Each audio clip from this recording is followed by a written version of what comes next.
smelling, it's very light. It smells good.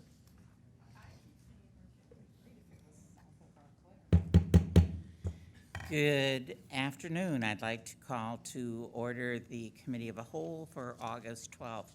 Clerk could please call the roll. Councilmember Wood, Here. Councilmember Spatafor, Councilmember Washington, Here. Councilmember Spitzley, Councilmember Dunbar, Councilmember Garza, Councilmember Jackson, Councilmember Hussein. We have Councilmember Spatafor and Councilmember Garza who have an excused absence, will not be here at Committee of a Whole or the council meeting. Councilmember Dunbar is on her way. She is caught in traffic, so she'll be joining us shortly. With that, we have the minutes of the August 5th meeting, and Councilmember Spitzley.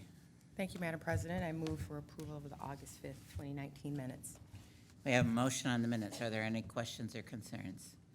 Seeing none, all those in favor say aye. Aye. Opposed? Passes unanimously. At this time, it's an opportunity for public comment. If there's anyone in the public that would like to come forward and make public comment, if you would do so at this time, could you please give your name for the record, and then we will take your comments. Hi, Loretta Stanaway. First, Lansing Connect. I understand that that's being reviewed, and I encourage you to review that very strongly. I put in a request back in April for a vehicle that was parked on property in the city on our street that did not belong there. It had been there over 2 years. And it wasn't until after last week's meeting when I spoke afterwards with Brian McGrain and gave him a list of 3 sites on my street that needed attention that finally was addressed. Since April, that request had been filed. The council on this strategy officer, I strongly advise that you, however you word this, the result must be that you have input and oversight and approval or disapproval of recommendations from that strategy officer. If you don't have those things, I hate to think what might happen. You've got to have those options to have that input and oversight. For your budget priorities, I know it's a little ways off yet, but you're starting to look at it. And I have 2 points I want to raise there. One is that you really need to do anything in your power and work with the mayor to get a legislative analyst. And an example of why that is so necessary is very simply something like the Scott Park Sunken Garden and the Board of Water and Light substation. If you had had a legislative analyst on staff at that time that could have told you the ins and outs, that as council members you don't know all those particulars, and if you don't know what questions to ask, you follow whatever the Board of Water and Light tells you or whoever it is that's before you tells you. You don't necessarily have the experience and the background to know, okay, this is what we should be asking, this is what we should be demanding for information. The legislative analyst can tell you those things, and you don't end up in a situation like the Board of Water and Light where you're snowballed, where they promised everything under the sun and we got virtually none of it. A sunken garden that doesn't look anything like they promised it to look, that doesn't have the plants in it they said it would have, doesn't have the stones in it they said it would have, et cetera, et cetera, et cetera. You need the legislative analyst, and then also you need to do everything in your power to squeeze every dime out of every department. Any fluff, any extra, any optionals needs to go in this next round of budget, and it needs to go into hiring more police officers, plain and simple. It does our city no good to have all these little fluffs and niceties and artwork and whatever else there is, better technology, all these other things, if you can't keep citizens because you can't keep them safe. Thank you. Thank you. Is there anyone else that would like to address the council at this time? Mary?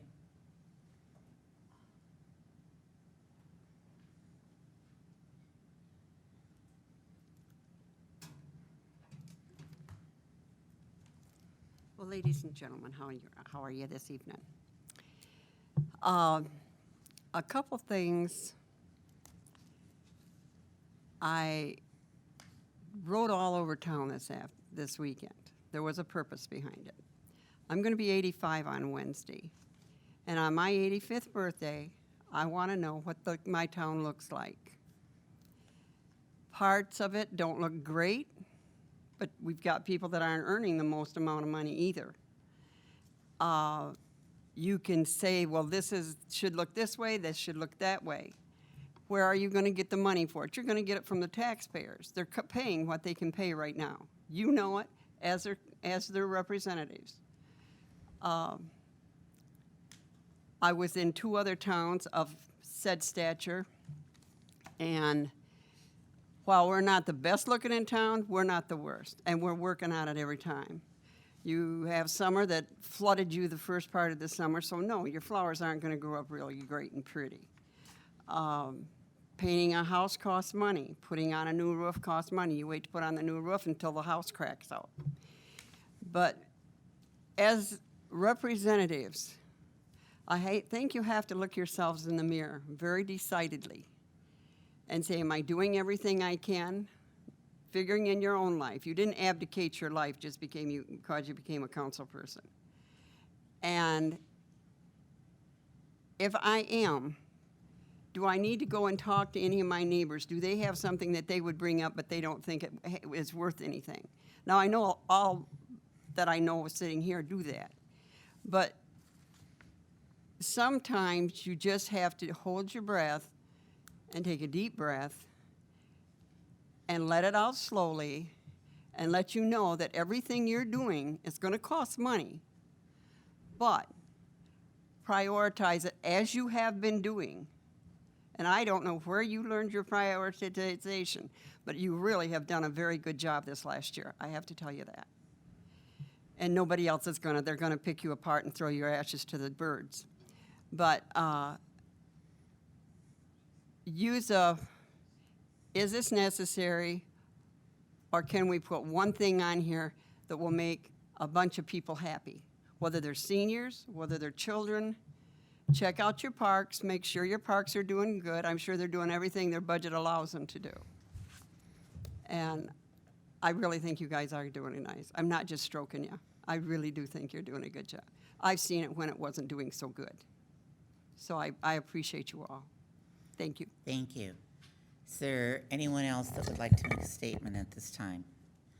Seeing none, we're going to move on to the agenda, and I'm going to move the agenda around a little bit. We're going to start off with item C first. And Mr. Tate, if you could please come forward.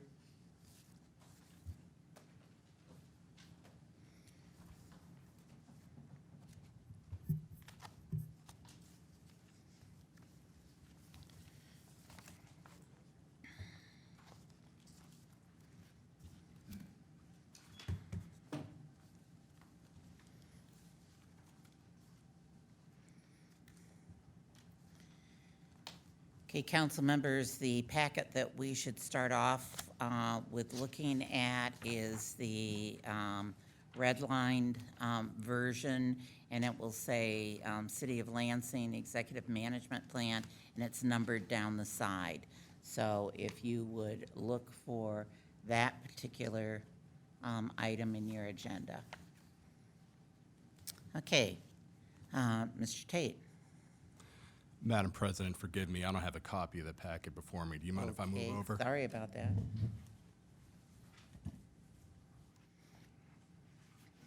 For council members, when Mayor Bonero first came into office, we were going through a golden parachute time as department heads were leaving under the previous administration. And when council did some due diligence as to figure out how they were getting those benefits and how those were being dealt with, we found out that the council had abdicated their responsibility for the executive management plan to the administration. So one of the things that we immediately did was look at reinstating an executive management plan that was approved by council. We worked with that administration, and over the years, as there's been items that have been changed, it comes back to council for our approval. We do not make the changes to the plan. We can say yes or no to what has been proposed.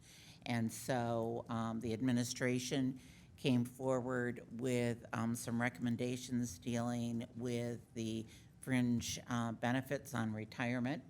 And so that's what we will be discussing this evening. Mr. Tate.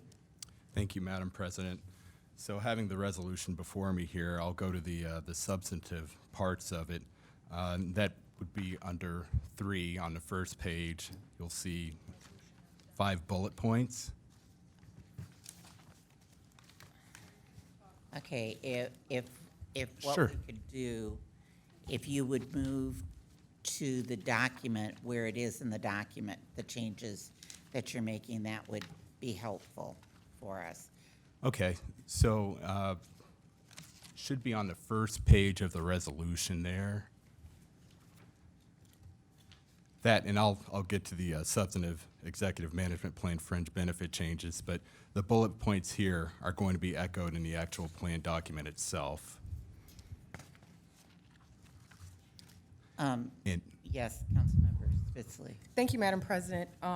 So I'm looking at the resolution, and I'm looking at the plan, and it says in the resolution, on or after August 1st, 2019, but the resolution says on or after August 26th. I mean, but this thing says on or after August 26th.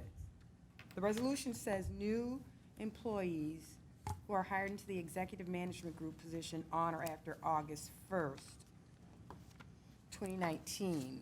But in here, it says on page 4, employees hired prior to August 26th will belong to the old plan. But then on number 5, it says new executive management employees hired on or after August 26th, 2019. So I'm just kind of wondering. That's why I wanted to go through it line, Okay, yeah. all right, I'm sorry. That's okay, no, Apologize. that's I'm a just- good yep. question.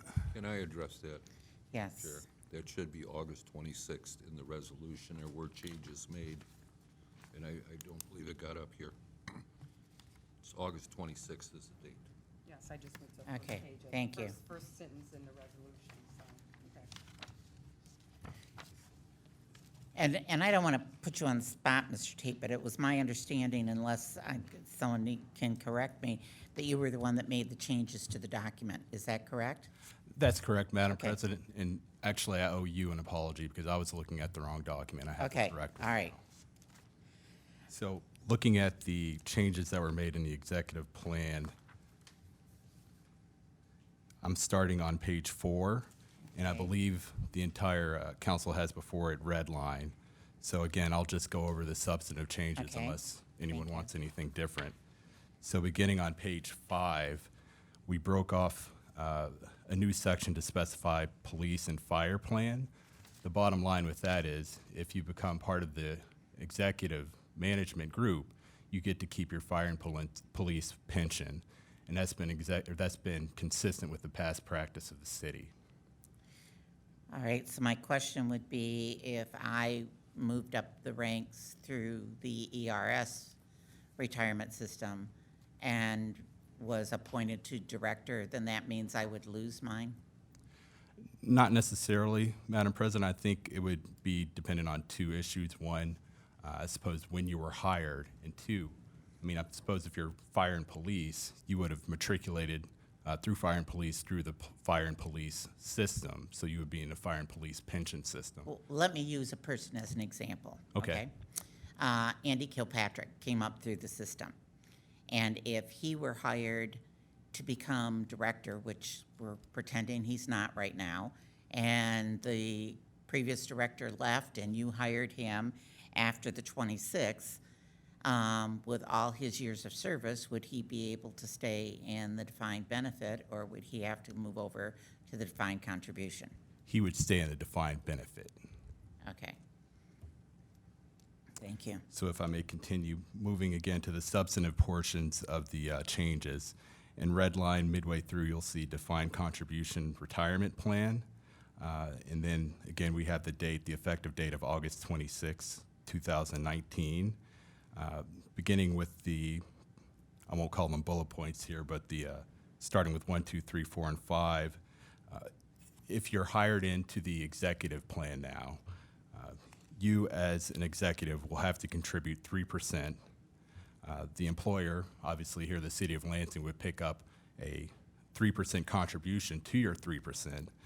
And then bullet point 3, you have the option when you're hired of contributing an additional up to 5%.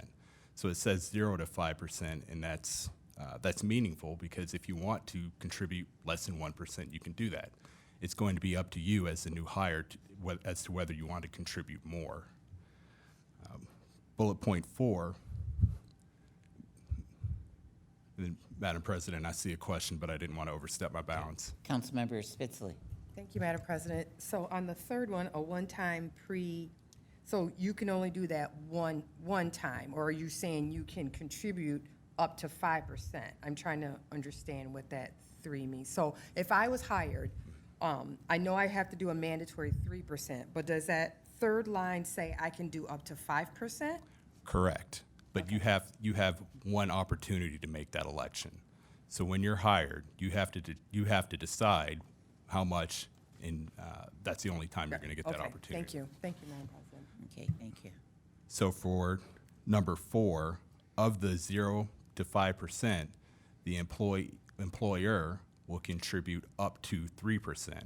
So for ease of example, if you as a new employee in this executive management plan want to do that irrevocable voluntary one-time pickup of 3%, then the city will match you up to 3%. So potentially, I guess if you use both of those figures together, you could have up to a 6% employee match and a 6% employer match. Okay. And then for 5, the vesting period is 3 years. The idea being there that we wanted it to not go so far as to be a full mayoral term, but if you wanted to, or for whatever reason you left before that full term, you could take that money with you. And part of the rationale there was to contribute, or I'm sorry, to go out and get good talent. So if they come here, they're here for 3 years, they get to take their money with them if they stay for the 3 years. And just to clarify, the next one down talks about retiree health care, which is a completely different animal. It's not being changed, but the vesting for this is 12 years. That's correct. We're not touching retiree health care at this time. Okay. All right. I think those are the only changes that are in the document. That's correct, Madam President. Are there other questions on this? I know, Councilmember Jackson. Thank you. The last point about the 3 years vesting and portable after 3 years, can you just go over some of the rationale of, I guess, how it's 3 years? Because I understand people, don't plan necessarily being at one place a long time, but 3 years seems kind of short. Well, again, I think it was the primary consideration there was in terms of recruiting. I think it's fair to say in this job you potentially not have a whole lot of job security. So in the event that you were out for 4 years, let's say another administration comes in, then you can take that money with you. And I would say, if I may, personally, in my experience in speaking with some of the folks that I have in this position, my old position, everyone knows that the original vesting was 8 years in some of the other plans, and that was prohibitive. So this was an attempt, I believe, from the administration to try and address that and make us more competitive in the market. Other questions? I think the other thing that I'd like to address to the administration is, I know there was a concern. We are talking only about the executive management plan. This is not something that is being rolled out for union contracts or other employees. Yes, Madam President, that is correct, for executive management, mayoral staff, and non-bargaining. So, but not for any of our union employees. Okay. Any other questions? Other than, Mr. City Attorney, other than the resolution that is changing the date in the resolution, were there any other issues that we needed to be aware of changes? No, these are the only changes, and again, August 26th is the correct date. It should conform with the plan Okay. date of August 26th, and so any employees that are engaged in executive management after August 26th would be members of the defined contribution plan. Okay. Yes, Councilmember Jackson. And thank you, Madam President. And just for my information, can you go over again for me, who made this recommendation? I missed that part. This came from the mayor's office. Samantha, would you like to? Yeah, and the financial health team also, this is something they recommended as well. And our thought and the mayor's thought in putting forward this resolution to council was to really start to, it doesn't impact any of our current legacy costs, but it helps to change the landscape moving forward. And so we will have fewer people contributing to our legacy cost. And so we're, or adding to that number that we all know is pretty high. And so the idea was to where we can, again, it's for new employees, so it doesn't affect anyone who's currently with the city, and it's for a specific group that, again, as Nick pointed out, that in theory, other than our folks who are promoted for department directors from internally, likely turn over relatively quickly with the new administration and things like that. So it was also seen as a talent attraction tool as well. I mean, I'll be completely candid. When I came in and I was told I get a pension as someone who's worked on municipal finance for the last 15 years, I was like, why on earth am I still getting a pension? I'm here with the mayor, however many years he is here. If I'm lucky enough to keep this job, I will not vest in a pension. And so I think the idea is to also, attract people when they're coming in for what is, in theory, probably a shorter amount of time. Yes, Councilmember Jackson. Just to follow up and kind of, since we're all on this topic of the chief financial officer, and I recall comments about waiting for certain things because this person's job is designed to give us these top-level recommendations. This sounds like a top-level recommendation that, sounds good but has implications moving forward. So why would you recommend it now when you could run it through with this new chief financial officer in the short future? Yeah, this is Samantha, before you answer that, could you give us an idea about how many employees we're talking about that this could affect, so that might shed some light on that right now? I can. We have 14 department heads who currently, so again, no one who is currently on our team. We have 14 department heads. In the mayor's office, we have about 8 people. And then not all of those are full-time, so maybe 6 full-time people. And then non-bargaining, oh my goodness, maybe 12 to 15? 15, yeah. So total, it's maybe less than 40 people, so it's not a significant amount of our workforce. But And the how idea. many vacancies do you have? Because that's what we're looking at, right? Yeah. These would be the ones coming in. So you have the chief strategy officer, which is 1. You have the IT person, which is 2. And to my knowledge, that is all. Okay. Yeah, so it doesn't affect a lot of people coming in. And it was something that the financial health team had recommended a while ago. We just thought that honestly, we thought the timing was good. And in a time where we are trying to reduce adding to that legacy cost number, hiring a chief strategy officer and giving him or her a pension felt like a bit of a step backward, honestly. And so the new chief strategy officer would be under this new plan and would have a defined contribution instead. So we felt like it was one. I know you're right. There are recommendations that we certainly want to have reviewed by the chief strategy officer, but this was one that felt like it was relatively, I hate the phrase low-hanging fruit, but I can't think of anything else in my head right now, but that was relatively, compared to some of the other really complicated measures, much simpler to implement. Any other questions? With that, I would look for a motion. Councilmember Spitzley. Thank you, Madam President. I move the resolution to amend the fringe benefits for the Executive Management Group and approve the amendments to the defined contribution plan. We have a motion before us. Are there any other questions or concerns? Seeing none, all those in favor say aye. Opposed? Passes unanimously, and this will be on August 26th agenda. Thank you. So that takes us to, we're going to go up to the Chief Strategy Officer, since we were just discussing that. And Mr. Smirtka, we have that, has the orange tab on it. Should be draft 6. It's draft 6 that you're looking at. Madam Chair, Madam President, at the last committee of the whole meeting, there was much discussion about the charter provisions, and I was asked to recast this section C in the ordinance, and to repeat in the section certain applicable sections of the city charter. And that's what I have done for your consideration. It attempts to blend the responsibilities of the city council with the responsibilities of the administration of the mayor's office. Present that for your consideration.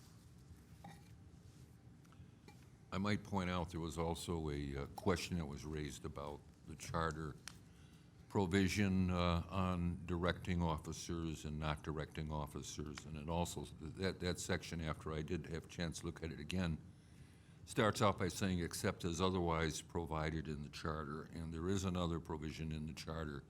It's under the appropriations section that's governed by the Uniform Budgeting and Accounting Act, that where the obligation is put on the legislative body in terms of appropriations and in terms of the budget. So that in that particular case, the chief financial officer has to directly submit through the mayor the suggested appropriations and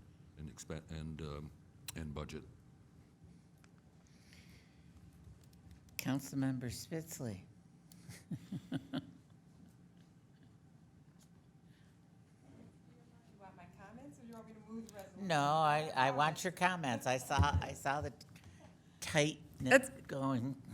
You know, it's, again, and I've already said it, and I'll say it again, that this wasn't really what was envisioned. I think that when we started this, and when Councilmember Washington was beating the drum on this, I think the intent was that we would be given, you know, these reports so that, you know, we would be able to assist in looking at the recommendations that was brought forth by this chief strategy officer. And I think it's, you know, for us, since we do the budget, it is important for us to get this stuff on a timely basis so that we can plan accordingly and we can do our necessary due diligence before we get to the budget process. You know, I'm not, you know, this has nothing to do with the current council per se, or even the current administration per se. What it has to do with is that, you know, going forward, if these things are happening, we have to have a process in place where we're working together, and that may not always happen. And so, you know, the suggestion that, you know, we get this information, and I know that we have the authority to subpoena it and do all that other stuff, or ask for it, but, you know, again, council and administration aren't always going to be, they may not always have that relationship where we can have that free exchange of information. And so, you know, I'm of course gonna support it, but that continues to be my concern. Thank you, Madam President. You're welcome. Are there any other comments on this? Yes, Councilmember Jackson. Thank you. So as far as C is concerned, I see lines 1 through 17, and correct me if I'm wrong, but lines 1 through 13 basically says the charter speaks for itself. And the last section says that we shall have a conference that's mutually agreeable, so I don't think that's in the charter because the position's not in the charter. But as far as the top stuff, I know that we wanted some beef and everybody wanted their roles clear, but really, I don't know that this does anything besides says council has its rights, the mayor has its rights under the charter. My other thought is that, as much as there's different opinions about this position, I kind of look at it as like it's the mayors and the administration will rise and fall from this position. So when we get involved and want to have some either decision-making, which it doesn't look like we'll have, but oversight we already do have, but we're just gonna really further politicize decisions that's already gonna be very tough. For example, what if the chief financial guy looks at everything and says, we need to cut our park system down for X, Y, Z reasons, and then we all have to mull that over about, we can't cut parks, we love parks, and all of our constituents that support parks are gonna be here too. So we're involving ourselves in a process that really we don't have any say in besides what it says in the charter, which we bring people in and we question them. And I just don't know what role we really want. I don't know, probably support this language. I don't know what it really does, but those are just my thoughts. Are there other comments? Councilmember Washington. I guess as this person is hired, that since it says city council and the mayor or mayoral designee and the chief shall conference on a mutually agreeable regular schedule, I would like that regular schedule to be defined, written, and adhered to, not just by knee-jerk reaction. I would like it to be defined, and clearly from here, we have the authority to do that, because it says they shall conference on a mutually agreeable regular schedule. Because I get that the strategy officer will make recommendations to the mayor, and I'm saying mayor in a very abstract, I'm not referring to this particular mayor, but if we don't have this defined and have regular conference regarding policy recommendations, and boy, you can read that any way you want, but then it just becomes whatever the mayor wants this person to find or not find. So we have to be clear on this. One of the ways I would envision this, and correct me if I'm wrong, Mr. City Attorney, similar to the charter that talks about that we'll set council meetings, that this says that we will have a policy, and once a chief strategy officer is hired, what we would do is then agree upon some regularly informational meetings that would come to council, and we could pass it in a resolution so that we have something to go back on. Is that something that we would be able to do? It does say shall mutually agree, and I'm not going to speak for the administration, but I believe my sense of the matter is that there is a willingness to set a regular schedule with specific dates, and you can do that by resolution. You know, one of the things that we get on a regular basis is we receive our expenditures and our revenue. We also look at our vacancy factor. That would be a great time to also look at the fact that those are times that we would be getting those reports, because everyone knows when those are due, and that would be just part of the mechanism, and that's something we can discuss after that person is hired and in place. Yeah. Mhm. So with that, do we have a recommendation to set a public hearing for this? It would be for the 26th. We'd be setting it this evening. Councilmember Washington? I would move that we go forward with setting the public hearing regarding the Chief Strategy Officer for August 26th, 7 Okay. PM at City Council chambers. All right, we have a motion to set the public hearing.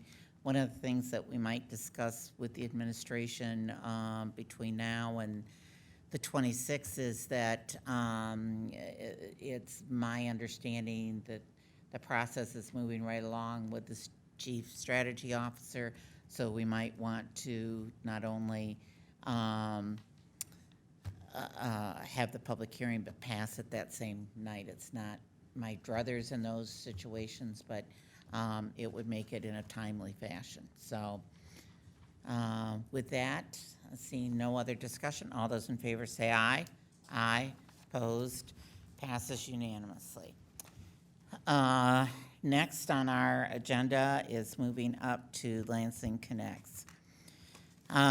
This body has spoke repeatedly about some of the concerns that we've had with Lansing Connect, both at budget times and quite honestly, this goes back before this administration when we first entered into Lansing Connect and the inability for council to have access to that, and then finally having it rolled out and have access for the community.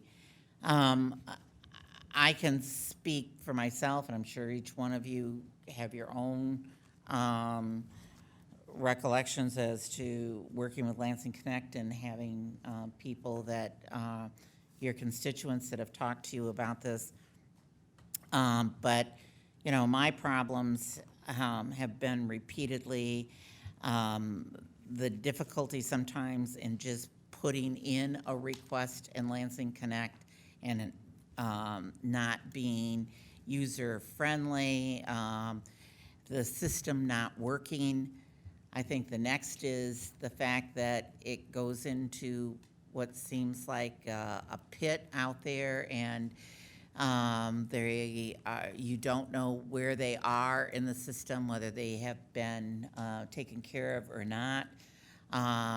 Then you have the groups that are shown that they've been taken care of, and when you've gone back out there, they're exactly the same. They've not been cleared. So I think those are some of the issues, and we realize that this is not just an IT matter. This is throughout the user base that's using this within the city. So at this point, what I would do is open it up to council members to talk about some of their issues, and then we can ask the administration to address some of those concerns. And I'm going to go to Councilmember Hussein first because he's been one that's been, So I actually have a few questions. One, who is the wizard behind the curtain? Do we have a City Works administrator? Do we have, so if I put something in a Lansing Connect, who receives it? How is it channeled? Thank you. So we generally do have a full-time CityWorks administrator. That position is actually vacant right now. It was vacated back at the end of May. We just recently offered it to, and it was a contract position. We're converting those IT positions to full-time positions. We just offered it to someone else who turned it down, and we don't have a suitable backup candidate, so now we are posting again, so that is certainly frustrating. We do have folks, in particular in public service, who are pretty well-versed in city work, so public service has been filling a lot of those goals, and then Sam Kwan and John Foltz in IT, who do applications, have also been, so we've been sort of tag teaming and ensuring that the IT portion of that is addressed, but it has been a vacant position for a few months now, not without lack of trying. So if the appropriate staffing is there, the issue is onboarded, and then it is channeled to the appropriate who? To each department. So each department, Okay. so for example, if I submitted a request, I'll use a real life example because I did a few months ago a sidewalk near EC3 right around the corner that's completely broken up. I submitted that picture and it goes to public service. And it still hasn't been closed yet either. And I mean, unlike a lot of other folks, I get to say, hey, why hasn't this been closed? And it's actually an issue with getting contractors there. But so it goes to the appropriate department. I think one of the challenges that we've been hearing from you guys, and we hear as well from folks in the mayor's office, is that we think there's a I wrote it down so I would be able to say what I was thinking. The feedback loop is not working the way we want it to. And so, for example, if I submit something that goes to public service, they have a communications person that's part-time who will then go in and close that loop, and that's the idea, and that has not always been happening. So it may say it's closed and it hasn't been addressed. It may say it's been it may not be closed and actually have been addressed, and so that feedback piece has been a challenge for us internally as well. And so we have a meeting tomorrow to talk about that and to try to work on that from each department standpoint. So even though there's a City Works administrator, each department is responsible for closing that feedback loop wherever it goes to each department. Okay, because I think many of us, most of the issues that I receive, from constituents and things of that nature and advocate for. Sometimes I'm telling them how to enter things in the Lansing Connect. Sometimes I'm entering things for them in the Lansing Connect. And I guess I imagine, and again, most of it is trash, grass, DMV, front yard parking, and the like. And so I guess I imagined our code and premises inspectors actually being trained on Lansing Connect. I thought maybe they were actually onboarding those issues. They were the ones that were going out, complying, closing the loop. That's not the case. If it depends if it's a code enforcement issue. So if it's for example, that was just an example. Yeah, for example, so 29% of our complaints are potholes. That's the biggest one. So those would go to public service. Mm-hmm. And then there's a 9% sort of miscellaneous. Trash is about 8%. Streets and sidewalks. So street lights go to BWL, and BWL does not have access to our City Works. So that's sort of another challenge with the feedback loop. And so, like I said, we're trying to really figure out how to make sure all of that comes together and we have everybody trained and closing the loop the way we need to. And that's been a challenge we recognize for sure. So we're trying to ensure each department is trained and able to get that closed. And I think the answer is going to be along those lines. It deals with training, it deals with consistency, expectations, and just the consistency of expectation. So let's use front yard parking as an example. If that is closed in Lansing Connect, what does that mean? Does that mean that it's been complied? Does that mean a letter's been sent? Does that mean it's been what does that mean? I don't know. I think that we go through this too, right? We may have someone who closed it and has sent the letter. It may be, so it's not always consistent. So we want to ensure that it's consistent as well. And again, that's part of our conversation we're going to have tomorrow to ensure that if it's closed, then we know the letter's been sent, and that's something that you can say as a council member, I know if this is closed, a letter's been sent, or I know if this is closed, they've been fined, or I know what that actually means. The other piece that we have struggled with is the internal piece. So what happens if it's not closed and a letter's been sent, but it says open, and on our end, we're like, well, we sent a letter and we're waiting. So there's a time piece there where we're waiting for compliance or before our next step happens. And so we don't indicate that anywhere on the app. So if I'm a frustrated neighbor, my neighbor's parking in the yard, I'm like, I put this in 2 weeks ago, and there's no way, it doesn't say letter sent on July 1st. That isn't there. And so how we can fill in some of those interim pieces, because I think that would help residents feel less frustrated if they knew where we were in the process. I don't want to monopolize. I promise. Let me give you an example. Mm-hmm. So over on South Wadsworth, we have a red Durango that's been parked in the front yard for probably about 18 months. And I have entered it in several times. It's been closed each time. One of the things that I fear, particularly as we are very, very data-driven with everything we do in our decisions, is that we could be assessing, I really fear this, we could be assessing appropriateness of staffing levels, efficiencies, things of that nature, based on what's being closed, what's being complied, and it's not actually being closed and it's actually not being complied with. So I'm really fearful of that. I have, and I have just a few written down. I have signage issues from 75 weeks ago. They're still, and it could be just not closing the loop, but they're still being it's still saying they're received. Dangerous building issues from 74 weeks ago in process. Property issues 58 weeks ago, it's received.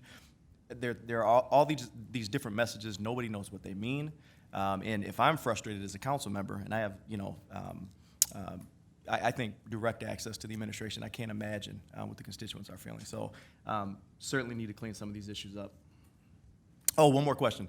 The other piece is, how does the mapping work with Lansing Connect? Is it tied to Google Maps? Is it because there are so many addresses in the city of Lansing that Lansing Connect will not let you input those addresses? And so what ends up happening is the address actually changes. Now, you can say, well, this is actually 2436 North Wadsworth in the notes, but you really don't have any assurance that anybody's reading that note. So I'm how not does sure. that I'll work? find out. I'm not sure how the address works, but I'll find out.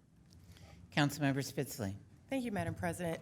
Just to follow up on Councilmember Hussein's comments, because I've heard it too, where, you know, you direct someone to input information in Lansing Connect, and, you know, they follow back up, and they look on there, and it says it's closed, you know, and they look outside their window, and the situation's still there. Now, does that mean it's closed because somebody has clicked it open and reviewed it and are making the necessary referrals? I think we need to look at a better, as you said, feedback system. So, you know, if you're gonna put closed on there, that's gotta mean it's done. And, you know, maybe you put something in process, or you put something that gives an interim type of indication, but when you put it that it's closed, that implies to me and implies to the public that it's resolved. And when they look outside the window and they see that it's not resolved, I think that's what gives a certain amount of frustration. And so as you go back and have those discussions, there needs to be something in the middle. Now, before a few years ago, before this administration, you know, we were wanting to, you know, as council, get some heightened review or look-see in the Connect or access to Connect, and we weren't allowed. City Works. I'm sorry, City Works, and Yes. we, you know, we weren't allowed. But I would hope that at this point, there's got to be a way to provide a little bit more information to our residents on where exactly it is in the process, you know, because when you put close, you know, for me, that means it's done, and I'm hearing feedback that it's not done, and so then there's frustration. I agree, and I mean, I would even like for it to be easier for y'all that when a resident, you know, if I put it in Lansing Connect, then I can go in and see where it is in the process as well, which even makes it easier for all of you, that people will, you know, ease up on calling you. And I can tell you, the mayor has come in the office before and said, this said it was closed, and so contacted me, and it's not closed. So we've dealt with this as well, and we're continuing to tweak it. And it's certainly in the last few months, some tweaks have been made that it's been a little better. And we have, you know, the stats from IT show that about almost 80% of the tickets that we've received this year have been closed. But again, it's a fair point. What does closed mean, right? And that's a fair point. So is there a way then for us to help you when we have residents calling us, asking us what the status is? I mean, is there something that we can do as council folks to, short of calling you or calling the department heads? So I'm, you know, I'm looking for suggestions. Not unless you can get into to City Works, so. Well, Carol, that gets back to my.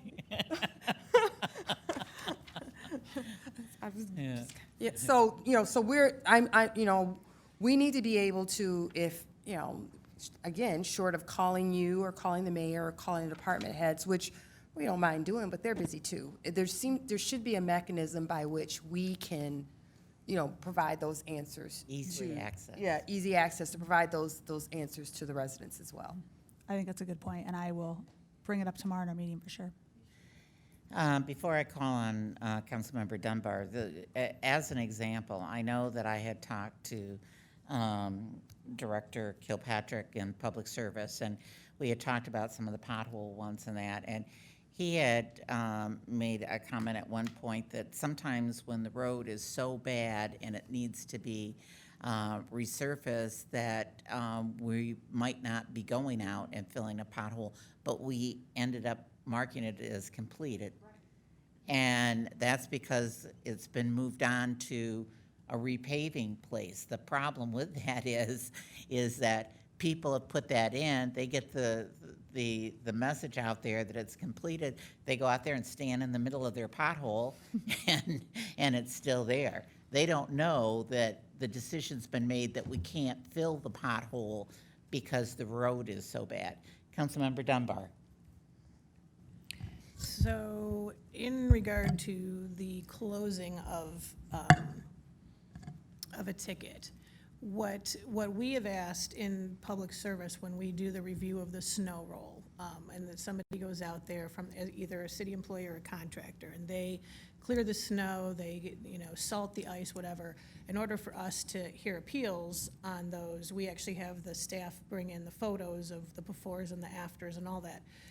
I think that it probably shouldn't be closed until it's either resolved or it can't be resolved and it says that, but also maybe a photo of that. I mean, we're asking folks, and they have the capacity as sort of a user base to upload photos of the problem sites. I think that it's just as simple, hopefully, for staff or whoever resolves the issue to put a photo up of the resolved state.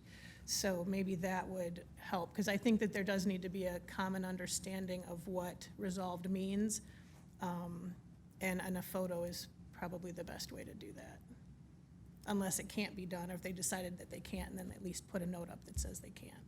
But I think that you're going in the right direction by making sure everybody that's receiving these complaints from every department is on the same page as to how to resolve them and make that known to folks. Councilmember Washington. Thank you, Madam President. Samantha, I don't expect you to respond to this, but I have got to tell you how frustrating this entire Lansing Connect thing is to me. I can't even recommend that anybody use it. In fact, I won't recommend that anybody use it because it goes into this big black hole, and I've seen things that I have put in there personally that have been closed in many months later, and it will be a very simple thing. It is not taken care of. So I cringe every time I hear somebody say, oh, put it in Lansing Connect. I'm not going to tell anybody to until it's fixed. We've been working on this for a really long time, and I don't know if it's not going to work. Maybe we look at something else. My comment, Samantha, would be is how much did we pay for the system? Are we paying a user fee currently for it? Did we have a contractor on site as part of the implementation process?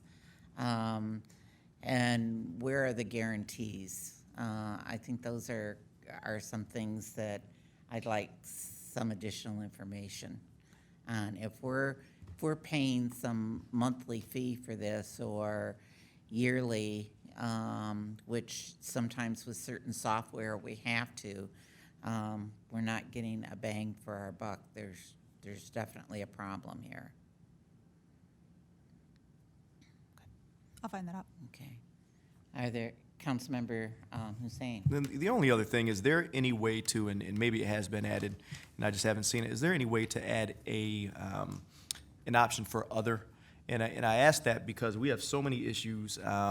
Let's talk about donation bins as an example. Unregistered donation bins. Not everybody knows that you're supposed to call the city clerk, and and again, we are pretty consistent because that's what we're being told by the administration when we go out to meetings and when we talk to constituents about making sure that all your complaints are going to Lansing Connect. But there are just a number of things such as that where there's no option. There's window signage issues that you can't actually input on a Lansing Connect. So you have to hope that whatever option you choose is going to be channeled to the right person and that they'll be able to make sense of it. Can we get an option that is just other? That's a great point. And I think there, I actually, when using it, I was looking for something a few weeks ago and I couldn't find what I wanted. And I think there are almost, sometimes it seems like too many options because you're going, instead of having one more generic one. So again, that's something we're going to talk about tomorrow, making this the most user friendly because it's certainly been a challenge. As a suggestion with that, because of addresses, and if you don't have an address, they won't let you put anything in. If I'm talking about the right-of-way at the railroad crossing, I can't put it in. In fact, I tried to do that this afternoon with a complaint that I had. Some of the public areas, I think of Cedar Street, where there's been issues with that mall area where they have grass that's there. Because there isn't a parcel address, you can't put it in. And so if I'm having problems, I know other people are having problems as well. Anything else we want Samantha to take back with this? If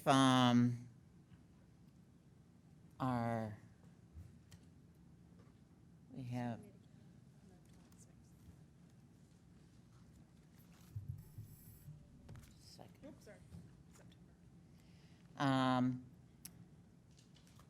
if we could sort of look at September 8th for you to come back with some additional answers and some follow-up with that, and even if you've got to bring in the contractor, I don't care. I just want to try to get some resolution to this. Okay? All right.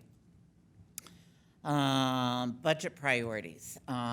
This is the time of year that we start asking the committees to look at the budget priorities, to take them back to their committees and start looking at those. We have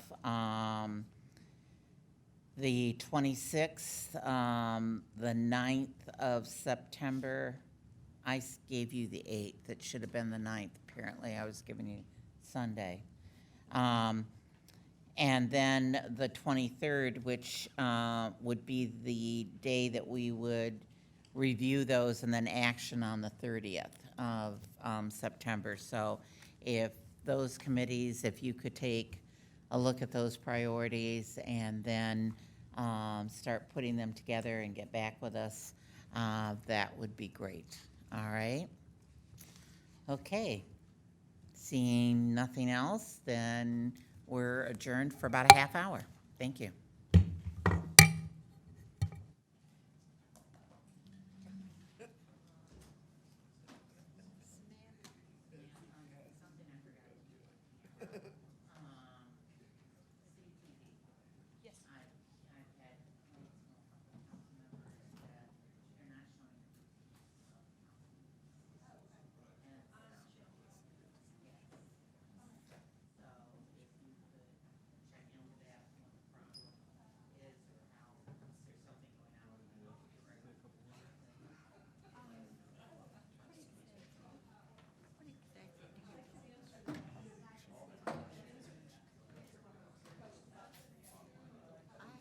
I have some ideas and I give them to you. Can you give them to the appropriate people?